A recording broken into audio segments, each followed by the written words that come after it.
Welcome back. This is Dr. Vishal Trivedi from Department of Biosciences and Bioengineering, IIT Guwahati, and let's continue our discussion about the sexual reproduction. So, as we discussed in the previous class, that sexual reproduction actually involves three different process or three different events. So, what are these events?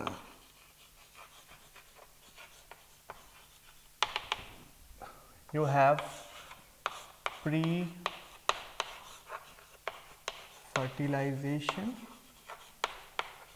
events, then you have fertilization, and then you have post fertilization. Okay. So, within the pre-fertilization events, we have many types of. So, what are so all the events which are actually within the preparation of the fertilization are falls under the pre-fertilization events. And what are these events? We have two major events within the pre-fertilization events. One is called gamete formation or the gametogenesis.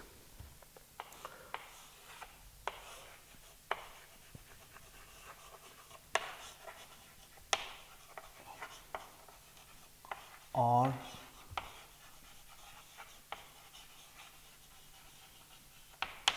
okay. So, as we discussed previously also, there are two different types of gametes are possible in in organisms. One is called male gametes and the other one is called female gametes.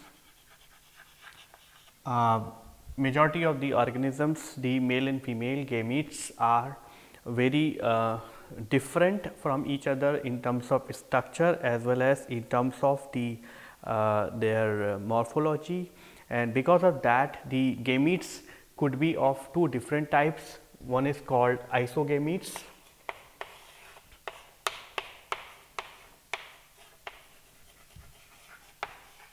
So, within the isogametes, the male and female gametes are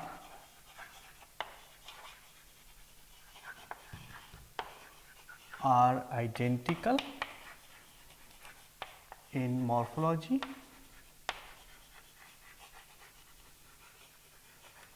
This kind of isogametes are mostly found in the lower plants such as algae, and where the the gametes are indistinguishable from male and female gametes. And then you have the heterogametes.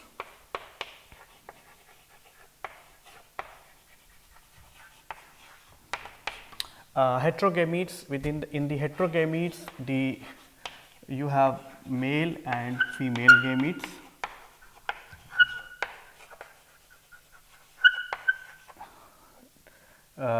Different in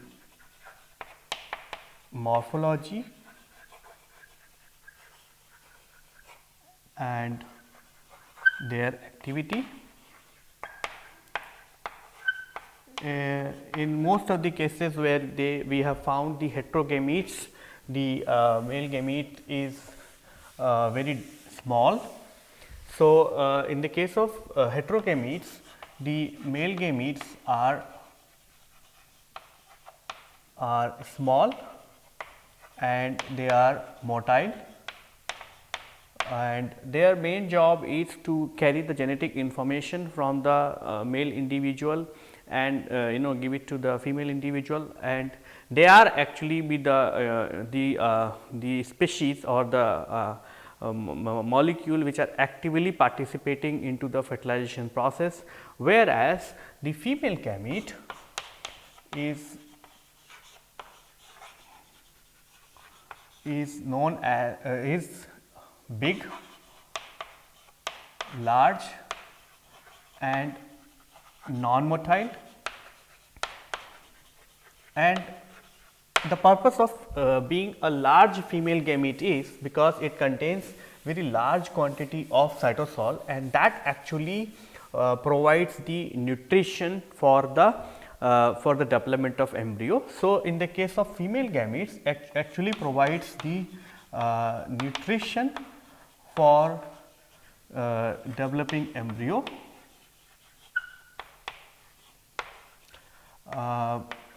In majority of the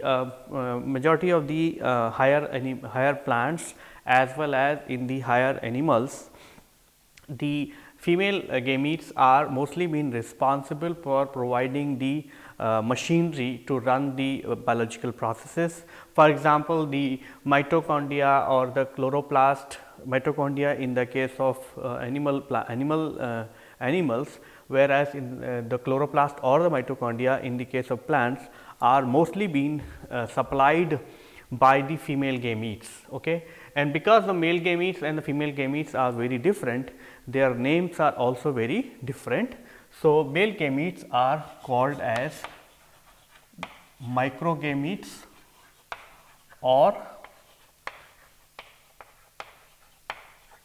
spermatozoa in the case of animals,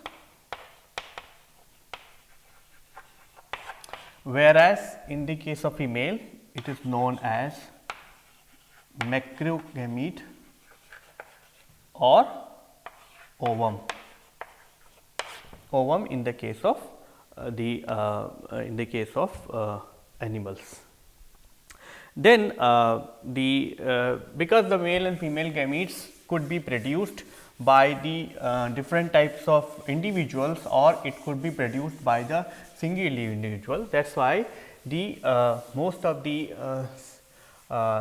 organisms are either having the ability to produce the male or female gametes, or they are having the ability to form either the male gamete or the female gamete. So, accordingly the organisms are also being classified on their ability to contain to produce the male or the female gametes. So, on this basis the organisms are either the unisexual. So, in the case of unisexual, there is a separate male and female gametes, male and female individual,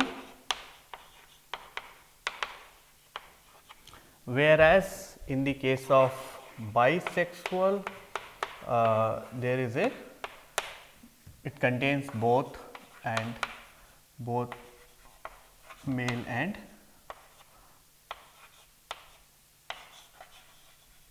female sex organ. There are advantages as well as the disadvantages of organisms for either following the unisexuality or the bisexuality. In the case of unisexuality, you can imagine a situation where there is one male, okay, and there are several females. Okay. So, in that case the and as we discussed that the females are actually important for providing the egg, they can have the multiple eggs, okay, and as a result they can have the multiple offsprings. That is the advantage of having a unisexuality, means a single male can actually provide the male gametes for the fertilization with the several females, and that is how it actually will be an efficient process to provide to increase the population of the individual. But what is the disadvantage? The disadvantage is that these male and the female are the physically separated from each other, and because of that these two individuals has to come closer to so that their respective gametes could be able to meet and go for the fertilization, and that actually reduces their efficiency. So, because of that the overall efficiency may be down compared to the bisexual mode of sexual reproduction. Whereas, in the case of bisexual mode, the a single individual can have the self fertilization, and because it can have the self fertilization, it does not require the other individual into the vicinity, and that is very important for most of the endoparasites. So, such as the fluke worm. Okay. So, in the case of fluke worm or the Taenia solium, which actually is a parasite in our intestine, it actually remains in our intestine, and there is no probability that these parasites will have the male and female together, male and female will come. So, imagine a situation where only the male is present. So, in that case that particular parasite will not be able to replicate and will not be able to increase its number, and because of that kind of constraint, the organism decided to go for the bisexuality, and because of that it actually has both the male and female sex organs. So, they can actually do a self other, and as a result they can increase their number without being dependent on the other individual. What is the disadvantage? The disadvantage is this, that because the single individual is actually having the both parts, it actually cannot do multiple rounds of fertilization. It can only do a fertilization with a limited number of period of time.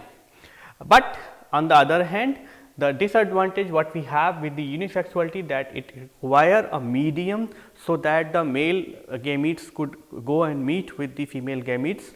That efficiency is very high in the case of bisexuality, and because of that there is a third class which is called as sequential bisexuality. So, what is mean by sequential bisexuality means is, because the bisexuality is advantageous in most of the endoparasite as well as the organism which are mostly remain in the solitary environment, which are not having the ability to have the other individual.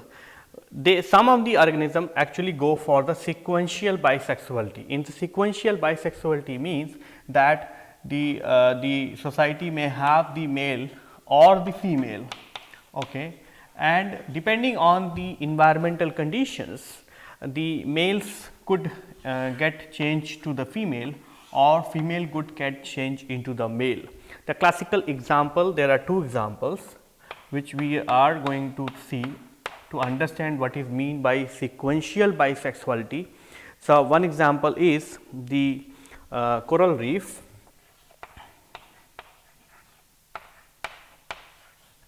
So, coral reef fish. Okay. So, in the coral reef fish, what we have is, we have the one male. So, in the coral reef fish society, what we have is one male and the several females. Okay. So, okay. So, because on this condition, as I said, that one male with several female is advantageous, because it can produce more number of offsprings, and but the society, since the society is depending only on the one male and several female, what happen is, under the events of the death of this particular single male, all the females decide, and then it actually cause a induced event, that one of the biggest female in the society is turning into the male, and it actually transform itself into in such a way that it gets converted into the male, and the rest of the female then is ready to have a sexual reproduction with this biggest female, and that actually is so that the life cycle continues. The example 2 is the oyster. So, in the oyster, the examples are completely different. So, the second example is the oyster. In the case of oyster, they are very different. So, what they have is, they do not have the females, what they have is the males, and these males are either be in two categories. There are males which are big and there are males which are small. And in this case, what happened is, the one of the big male within the society get transformed into a female, and this single female is then ready with the is available for producing the eggs, whereas these males are is responsible for producing the male gametes. The advantage of this kind of situation is that it actually allows the because the female is responsible for producing the egg, the female produces large number of eggs, and those get fertilized with the these available males. So, this is the one example. Okay. So, in the gametogenesis, the gametogenesis is a very controlled process, and it actually happens in a very specialized organ known as the sex organs. And so, in the process of gametogenesis, what you have is, you actually going to have the cell division. Okay. So, initially all these sex organs, so male will have male sex organ,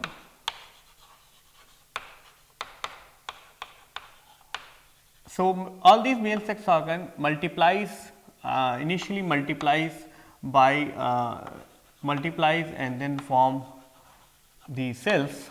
Okay. And these cells then multiply by meiosis to form the male gametes. So, because of that, the male is diploid, whereas the male gametes is haploid. Same is true for the female.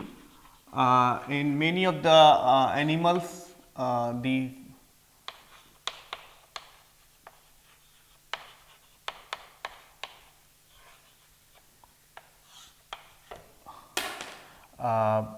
and then you will have cells, and then that get meiosis,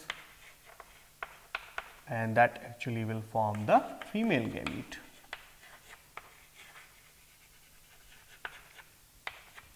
And this is the N. Okay. So, cell division is important, and in these cases the cell division is mitotic. So, that there are large number of pool of cells which are being developed in the sex organs, and then these cells actually goes for the meiotic division, and that is how all these germ cells get converted into the respective gametes. These gametes are as we discussed, they could be small or they could be large. And the second step is the transfer of gamete.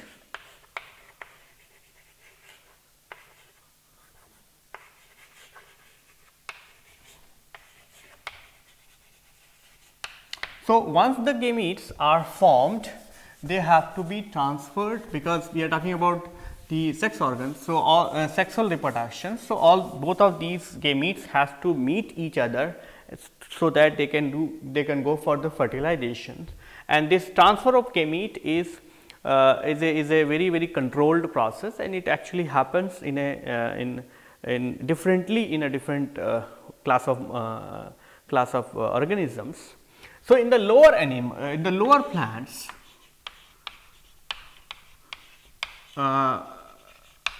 such as algae, Bryophyta, or the Pteridophyta, the male gamete is motile, it contains flagella, okay, and male and female gametes are identical. Okay, so they are isogametes.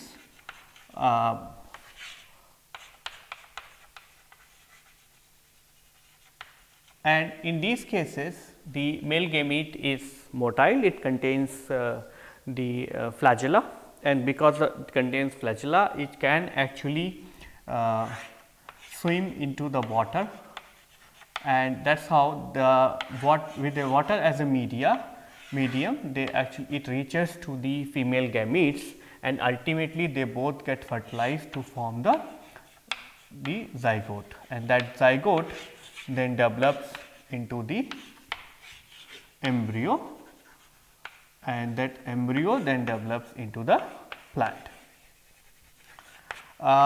Whereas in the case of higher plants such as the angiosperms or the gymnosperms, this is not the process, and there are several differences from the lower plants. In the case of the higher plant,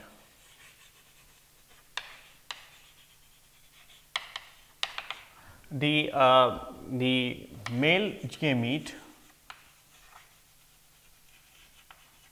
is non-motile, okay, and it requires a medium to get to reach to the female gamete, okay, and female gamete is formed within a specialized structure which is known as the flower. So, male and female gametes both are formed within a specialized structure known as flower. These flower could be as I said, they can be unisexual or they could be bisexual. So, these flowers could be the unisexual or bisexual. Accordingly, since in both of these cases, whether it is a unisexual or the bisexual, then since the male gamete is non-motile and it requires a medium to reach to the female gametes, and this process of transferring the female gamete, male gamete to the female is known as the pollination, because the male gametes are present within the pollen grains, and this pollination means the transfer of male gamete to the female sex organ or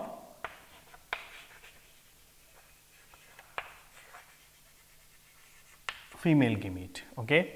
So, in this process what happen is the male gametes which are actually being developed on the flowers, they actually can take the help from different medium. These medium could be air.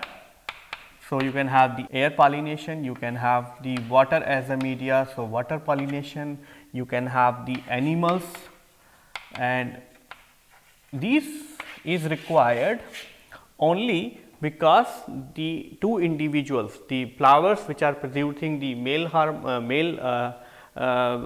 which are producing the pollen grains, and the flower which contains the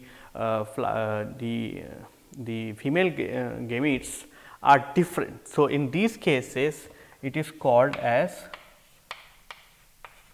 cross pollination, whereas in the cases where when the plants contain both the male and female flowers on the same plant, it becomes the self pollination. So, in that case there is no medium is required, and the male and female goes and bind. Because this is the male gametes are non-motile, there is a large number of male gametes has to be produced to successfully achieve the fertilization, and that actually is a very important event, because in this case because they they use the air, water, or some animals or birds and other kind of medium to reach to the female sex organ. They in during this journey the male gametes get destroyed. So, but once they reach to the female gamete, they become they go and fertilize with the female. Then the third class is the organisms. In the animals, they have male germ, male gamete, which is motile, okay, and the female gamete, which is non-motile. Okay. Next,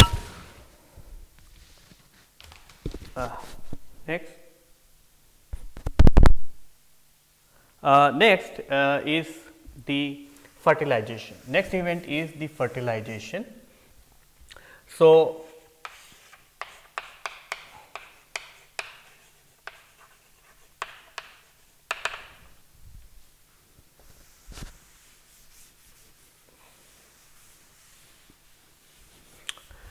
in the case of case of fertilization, there could be different types in different ways.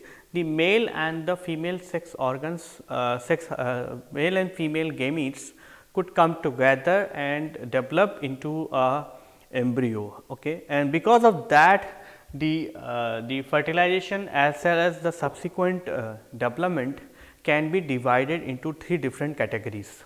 What are these different categories? We have the organisms where there is a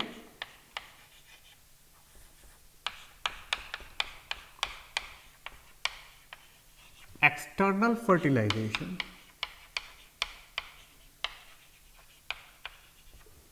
and this is more common in the case of animals, and external development of embryo. What does that mean is that the male and female gametes are being present outside the organism body, and then they fuse to each other to form the zygote, and then these zygotes get developed into the embryo or the organism outside. So, this whole process occurs outside. The examples are fishes and the frog. In these cases, what happens is you have male and you have the female. Let us take an example from the frog. So, what happens is that during the mating period, when these two organisms, when these particular two individuals are present outside, what happens is the female actually gives eggs, and these eggs are present within the pond, okay, and they are being put together within a jelly. Okay. So, this is the jelly and these are the eggs, okay, and they are in the pond, and then the male actually comes and gives its own male gamete, okay, and then then this male gamete actually fuses with the egg to form the zygote, and that zygote then develops into the tadpole or the embryo, and that tadpole then eventually get evolved into the frog. So, because you are having the external fertilization as well as the external development, there is always chance of losing these eggs. For example, if the frog is giving these eggs in the pond, there is no protection to these, there is no protection to these eggs, and they can be taken up or they can be eaten up by the fishes.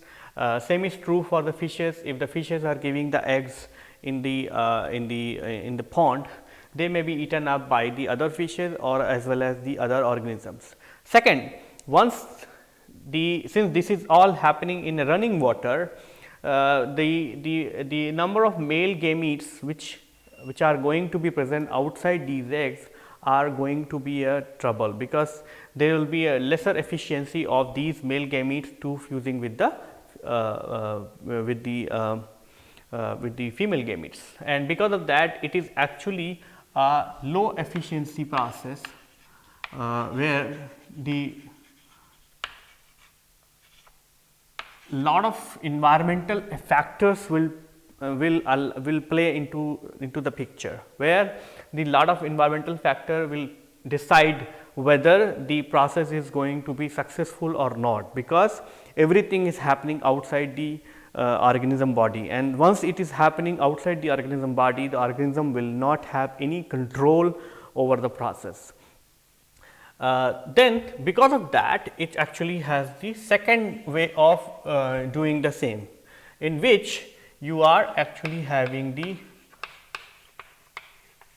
internal fertilization,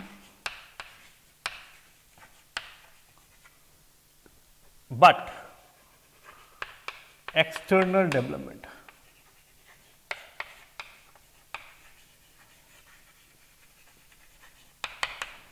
The classical examples are the birds and the lizards. So, in these two cases, what happened? The male is actually using a specialized organ to insert the sperms, and so what male is doing is male and they have a female. Okay. So, these two, male and female, are going for mating. Okay. And in this process, the male is using a specialized organ like known as penis, and that actually is using to insert the male gametes into the female body, and then the fertilization occurs inside female body.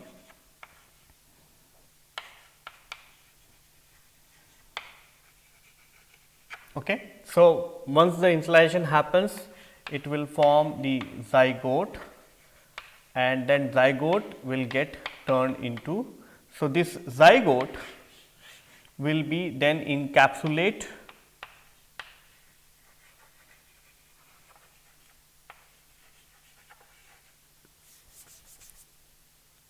and then it forms the eggs. So, this egg, the fertilized egg, is going to be encapsulated into the shell, and that is actually the egg, which these organisms will put outside their body, and these eggs they will keep it for some time, and then that actually will give rise to the embryo, and then that will give rise. So, embryonic development will take place inside this egg, and then that egg will develop into the adult individual. Now, this process is slightly efficient compared to the process where the external fertilization as well as the external development was taking place, but still in this process also the development is happening outside. So, in many cases this egg, now once it comes out from the individual's body, the development depends on many of the environmental factors and many of the environmental stresses, and as well as it is always been vulnerable for being damaged by the particular prey or the particular other organisms. So, that is why this is also more efficient than the previous one, but it is still be primitive in terms of the efficiency of the complete sexual reproduction process. Then the third process comes, and then third process is where you have the internal fertilization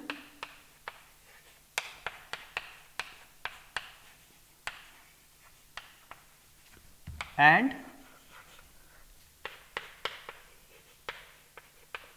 internal development.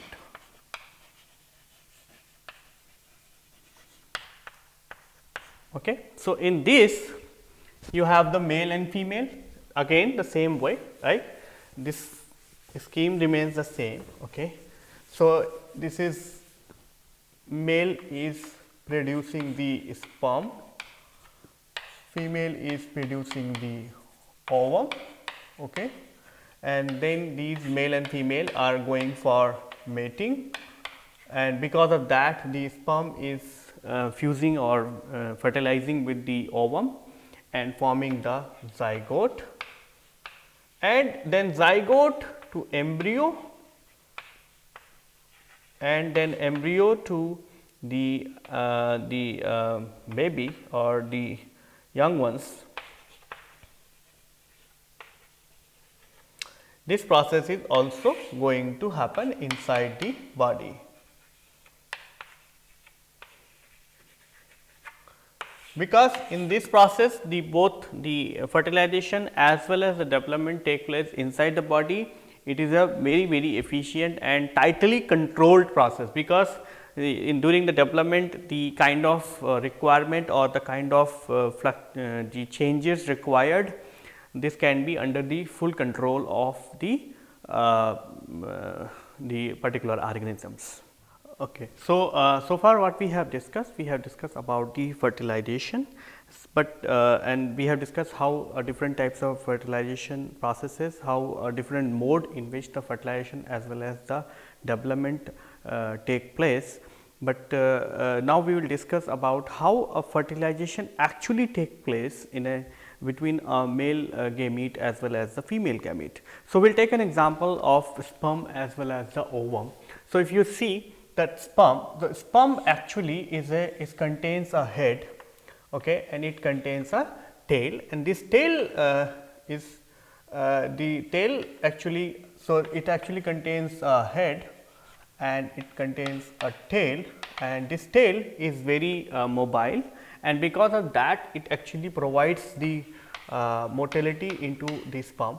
Okay. So, once the sperms during the mating, the sperm enters into the female body, the female body already contains a ovum, and ovum is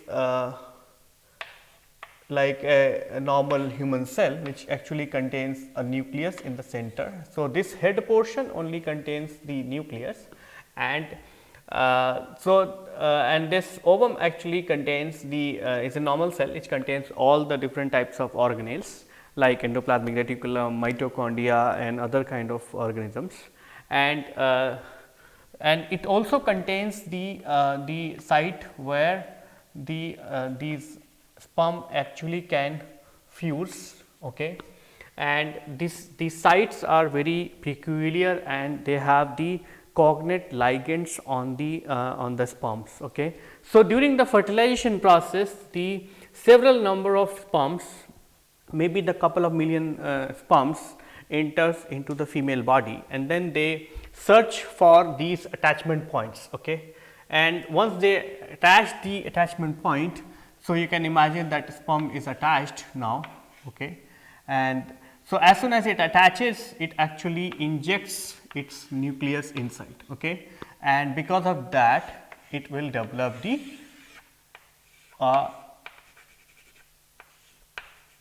zygote. Okay. So, only the nucleus of the sperm goes into the ovum, and it allows that to develop into the zygote, but the all other organelles which are present in the sperm does not go, and because of that the cellular organelles what we contain in our body are normally being comes from the female egg or the ovum, and this actually develops into a new individual.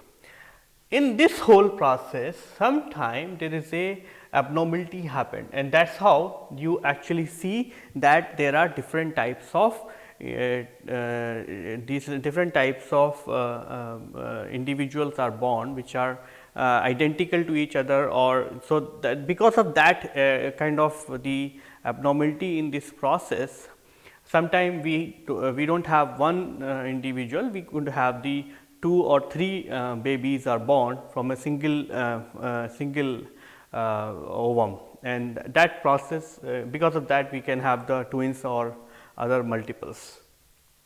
So, once the zygote is formed, the zygote is going to be developed, and that is the third step which is called as the post fertilization events.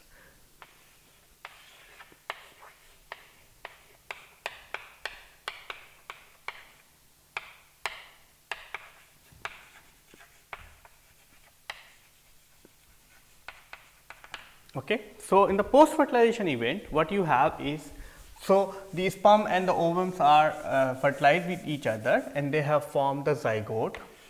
So, zygote, which contains the diploid nucleus, is a single cell. Okay. So, this zygote then get the division.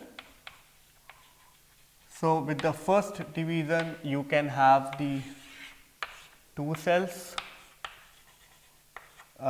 then you can have second, then you can have 4, this is called 4 cell stage. Then similarly you can have 8 cells, similarly you can have 16 cells, and then you can have 32 cells, and ultimately what you are going to have, you can have a mass of cells. Okay. And these mass of cells which are undifferentiated, which are not different from each other, then goes for a complete process of embryogenesis, which we are not going to discuss, because this part we are going to discuss and in a different lecture. So, then these mass of cells undergoes different types of morphological as well as the different types of developmental changes, which falls under the process of embryogenesis, and that is how they will develop the embryo. This embryo then grows and then ultimately will form the baby for after the particular gestational period, and that gestational period is very much different for different organisms. So, this is what we have discussed about the sexual reproduction in particular organisms, and this involves the production as well as the generation of the germ cells, then their fertilization to form the zygote, and then the zygote undergoes the different types of division, and then embryogenesis to form the new individual. But there is another mode of sexual reproduction which also we would like to discuss, and that is called as the parthenogenesis. So, what is mean by parthenogenesis? So far what we have discussed is that the male is producing male hormone, male is producing the male gamete, the female is producing the female gamete, and that actually is fusing to form the zygote, and that is actually forming the new individual. But in the case of parthenogenesis,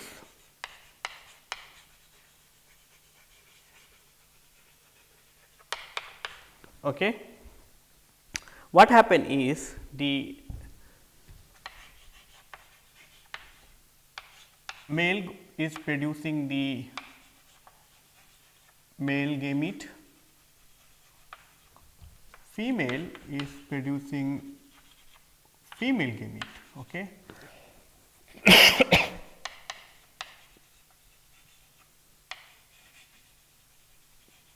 But and these two individuals doesn't go for any kind of fertilizations, and the male is directly giving rise to new individual,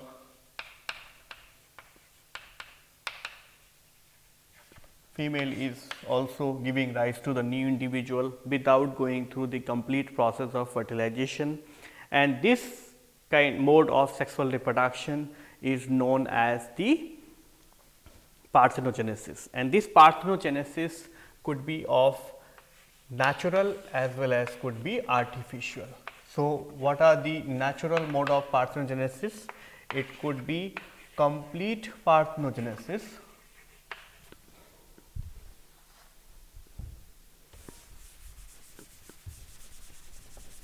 So, the complete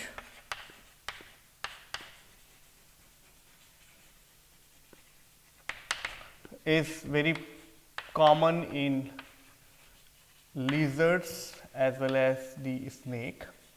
So, in these cases what happen is the female is producing the egg or the ovum, and this ovum is directly giving rise to new individual.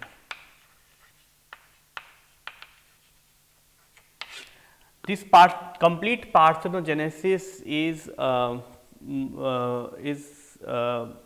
require a particular environmental conditions as well as the different types of stresses to go for these kind of changes. Then we have the incomplete parthenogenesis. So, in the incomplete parthenogenesis,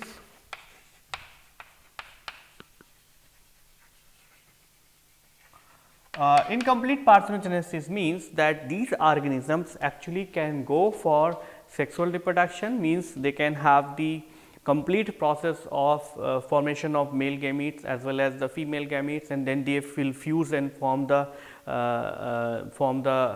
zygote, and then they will go to the new individual, or they can go for the parthenogenesis depending on the conditions. So, these kind of organisms, the females are actually decides whether they will go for the sexual reproduction or they will go for the parthenogenesis.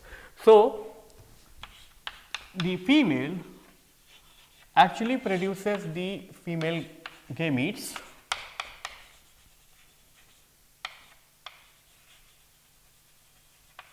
okay, and that female gametes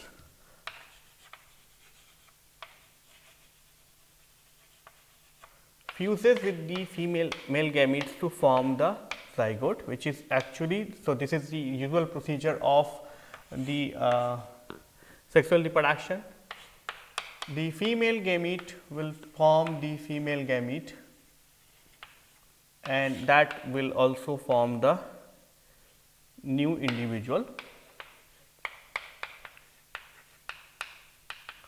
So, in these kind of incomplete parthenogenesis, the female is going for this regular mode of sexual reproduction under the unfavorable condition.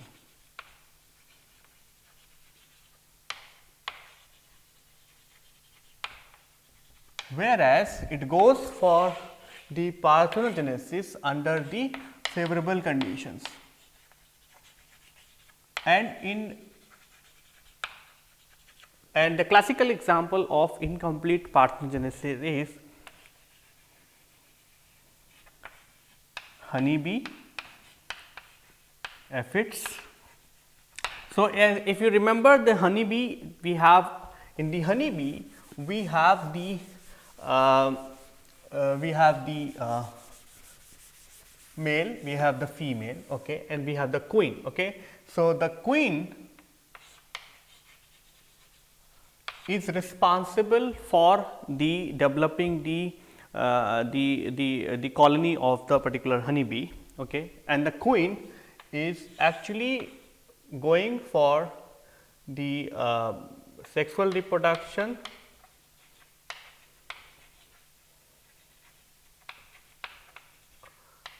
to form the females, and it controls in such a way that it normally forms the female when it goes for the sexual reproduction. When I say sexual reproduction means when it goes for the mating with the female with the male sex organs, male gametes. So, when the queen forms the female gametes and that fuses with the male gametes, that goes and form the female, and these female could be queen or could be workers, whereas it forms the female gamete and that goes by the parthenogenesis